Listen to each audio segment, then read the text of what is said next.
Hey everybody, it's Chris and Tony back with another review for the Blue Collar Beer Gourmet, part of the TigerSox series. We're back. Did you miss us?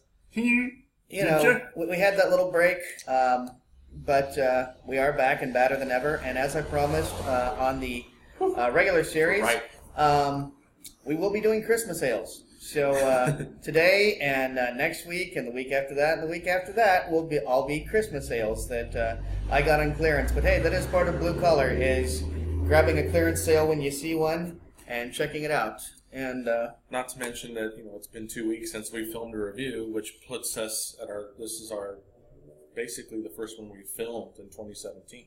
That's true. Because the last ones were recorded just as 2016 was ended. So that's why we have the Christmas beers all stacked up, is because it was right immediately after Christmas. So yeah, Christmas beers for a few weeks. Here we go. Real quick, pardon me. Right here is a new gift from our friend Ruth, the bartender that works on Saturdays over at Tenaya Creek. She got me a bottle cap box frame. Or shadow box. I'm sorry. Is that what they're called? I just know. I think it's called the shadow box. Yeah, you people know what I'm talking about. But over here, the Save Water Drink Beer box that you see. Right here is where there's a slot right at the top there where you just drop the caps in. So I just started a. You can watch it grow with us as it just slowly starts to climb over time. Indeed, and so thank you, Ruth. It's awesome. And speaking of Ruth and the Creek, this is now the first video that has been filmed since the Creek Geeks Facebook page is up. I love it. Hashtag the Creek Geeks LV, and we're also on Twitter at the Creek Geeks LV. Mm-hmm. So a Facebook page for all to enjoy. Exactly. Those who and we take it. This is a Facebook page for fun. This is not. We don't start dragging in conversations of there's politics anymore. There's no politics. Actually, we don't even talk about beer outside of within the confines of the Creek. True. If it isn't Creek beer, the Tenaya Creek's beer, or directly related to Tenaya Creek, like that one story of why your bartenders are now spraying your bottles with Santa Flush water prior to pouring out, because they do that at the Creek. Yep. So if it's not specifically Creek related, we're just... It's for fun.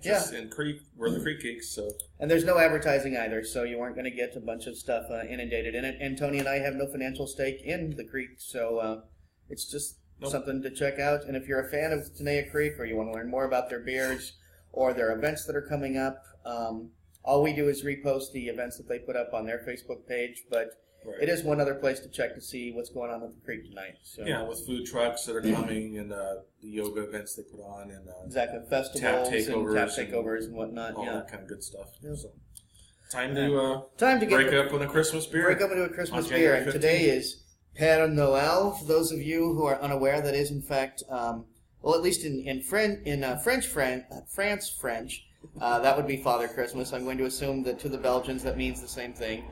Father Christmas, as he's known throughout most of Europe. Father Christmas. And this is a Belgian Christmas ale. We're going to be honest with you. Neither Tony nor I are particularly Belgian fans, and we actually even said, let's get the Belgian out of the way. And so that's what we're doing. We're getting the Belgian out of the way. And I'm hoping that it isn't too awful. We looked at the expiration date as well as the bottling date. There's some weird stuff on here. Near as I can tell, this was bottled on the 14th of July of last year, 2016. But the expiration date is very strange. And we're going to assume, since it was bottled in July of 2016, it was intended for the market in 2016, and at 2017 is not past its prime. Right. But there's some numbers on there that no matter how you arrange them, they're not appealing. I mean, it could have expired in 2007 or in 2030. Or it could be good for 13 more years, So we're like looking at it like, none of these numbers make sense. I paid for this 11.2 ounce bottle, and this was imported by Shelton Brothers out of Belchertown, Massachusetts. So, and I can see some sediment floating around there. You can see a little bit. The light coming through. Yeah. Here. So, in fact, I'll put it up to the camera. I don't know if you're going to be able to see it or not, but it's not real thick and doesn't really stand out. But it is. There's some down on the bottom. Yeah, it's moving around. I'm going to. You want me to pop it? Pop it. Mostly, I want you to pour it more than anything. Pop the top. Pop the top by Taza. This might be a challenging pour, not only because it's a Belgian, but also that it's been sitting at room temp. So this might be. Sometimes those 11.2 ounce bottles can be weird with those, so maybe we'll just need to use my bottle opener that I keep. There we go. There we go. Okay. All right. Sorry. And the cap will end up in my shadow box, and there it is. Yeah, nothing special, just a cap. And yeah, I'm already getting some real early foam horizon. All right, we're going to be using a couple of stone glasses there. Yeah, these we picked up at a Stone Tap Takeover at Aces and Nails. And June 1st, 2014. Wow. Yeah, I mean, where the hell does the time go? I was very careful, and I still got a massive head on this beer. I mean, that's kind of what I expected was going to happen. Man, smell that? I mean, I'm not even holding this thing close to my nose, and it's like, oh wow, it's like seriously permeating the air like instantly. It's kind of crazy. You get a very strong alcohol smell. Man, this thing's got some serious head on it. Yeah. Okay, I mean, sorry, but ooh. I'm smelling wheat. Man, am I smelling wheat? I'm smelling clover. Clover, yeah, I'm getting clover for sure. That's just like you can't avoid it. Those of you who've been and know what I'm talking about, there's a certain smell from the barn wood after all that hay has sat in there, and you get that hay and barn wood smell. I'm smelling that. Yeah, I think this was made in somebody's barn. I really do. I think it was a barn brewery. Father Christmas got together with some local residents. Even at room temperature, this has got, I would have to call at least medium-low, maybe even medium carbonation. Check out that head. It's actually forming a very marshmallowy, kind of like cloudy textured head. It's actually kind of an interesting head. And it's very, very, very hazy. Even holding this up to direct sunlight. And you can see the sediment starting to resettle, but apparently either the sediment is very light or the beer is very thick, because I don't see the sediment just dropping down. It's more like, hi, I'll get down there eventually. Like, it's almost like the carbonation's kind of pushing it. And that it's could basically be just giving it like a jacuzzi effect, really. Shall we? Man, what a smell. All right, let's shall. Cheers. Cheers, and cheers to you fine people.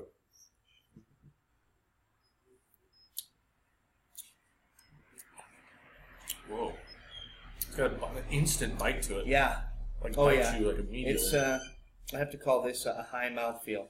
Yeah. I mean, it like gets it like your taste It's weird like because it's a bite, but it's not an alcohol bite. It's not the alcohol burn that I was expecting from that smell.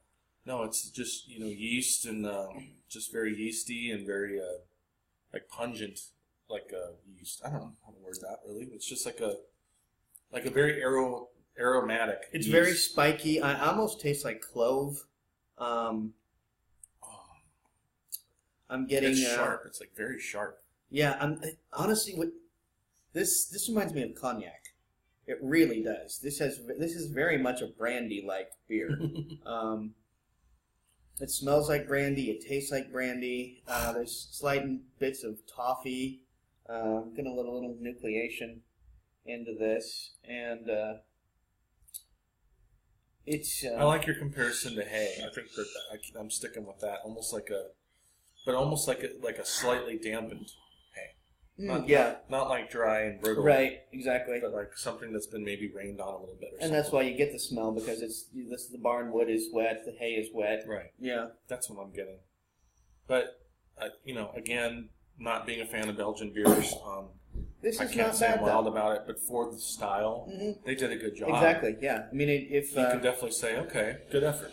If I was at a friend's house and he had a variety of Belgians, and I saw that whoever, I don't know who brewery this is. I'm guessing it's Pere Noel Brouwerj. Yeah, I saw something on the side there.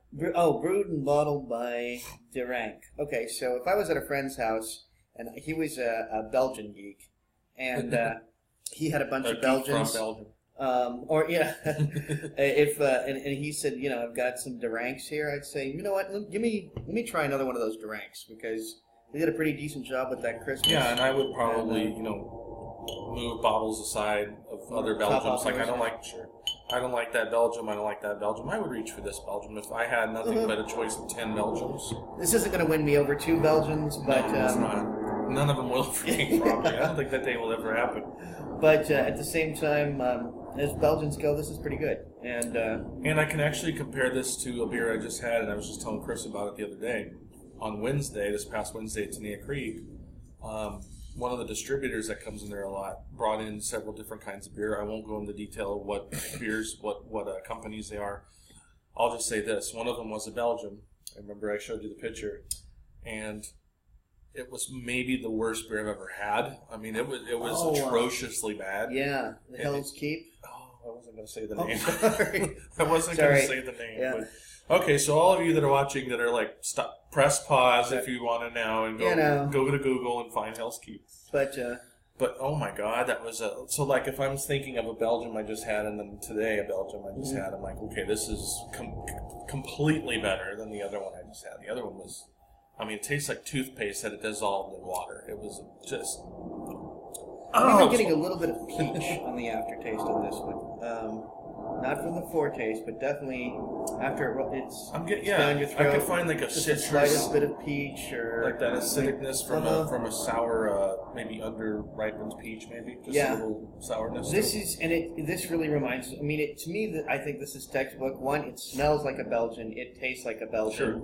Sure. Belgian fans, if you can find this, you'll dig it. Yeah, you'll totally dig it. And I gotta say, this may be one of the. I'm gonna give this a 3.5. Which is a pretty high mark for a Belgian for me, but on Untapped, on Untapped, we'll be doing that. I haven't decided yet, but it won't be below 3. The Hell's Keep, I haven't scored it yet, but it's going to be a 1. I've never given a 1 on Untapped, but I will. So yeah, I think a 3, maybe 3.25. Which for me, if you're behind the beer, and made this beer. That's a compliment, trust me. See if I can show what Tony was talking about earlier with that marshmallow he had. It clings to the glass. It really does. Kind of cool. Got some lacing, and it's that head is persistent. It ain't going nowhere. So I mean, and I'm actually kind of surprised they even called it a Christmas ale because it really just there's nothing really Christmassy about it. At least not to American palates. Perhaps this is exactly what a Christmas ale is like. True. Over there. Yeah, maybe over there they're like, this is clearly a Belgian ale. But yeah, it's very much like what Tony said. When we think of Christmas ales here, we're thinking of saisons that are heavy on the cardamom, the cinnamon, the pumpkin pie spices, the cloves, all of that. All the Christmas spices, totally. But no, this is more closer to a Belgian. So, and I see that we're closing in on. We got 2 minutes left. We got 2 minutes left. Any last announcements you want to make for the week? No, just remember to check out on Facebook the Creek Geeks. The Creek Geeks. We would love to have you, and you can play along with us. And if you have any questions about beers they're serving there, I think we've mentioned that they have a live camera. Yeah. If you go to Tenaya and Creek's Tony website, puts up videos pretty regularly when you go. It's just they're real short. I mean, exactly. We're talking 15, 20 seconds. Yeah. And all I'm doing is panning across the chalkboard that they have up on the wall of all the rotating guest beers and the different beers they make on the property. So. And I'm doing my damnedest in terms of administrative roles, but I would like to make it so that if you post something on the Creek Geeks, it will go into the actual main feed. Visitor posts at this point are still over to the side. I've still got to talk to Facebook to figure that out. But, if you've got, if let's say hypothetically you're from Indianapolis and you went to the creek and you liked it and you took some pictures while you were there and you want to tell your story and put up pictures. Yeah, so your I want people to be able to do that right. and have it in the feed so it's not just a special, section over here, but actual part of the news feed that you put into it. So I am working on that. We're both, trying to learn what we can about administrative things. And that's an ongoing thing. I think we'll get to it. We'll figure it out. And we really like the idea that, people that, jump on there, like you just said, can share videos that they've, maybe them just walking through the door or the sign out front or, the beers that they're actually holding in their hand, the flight maybe they're enjoying at the time. You can share it with your buddies back home, say, here's what Tenaya Creek looks like. So exactly. It's for fun. So until next time, drink good beer. Drink good beer. For Don't break the bank doing drink it. Good beer. And cheers. Cheers, y'all. See you in a week.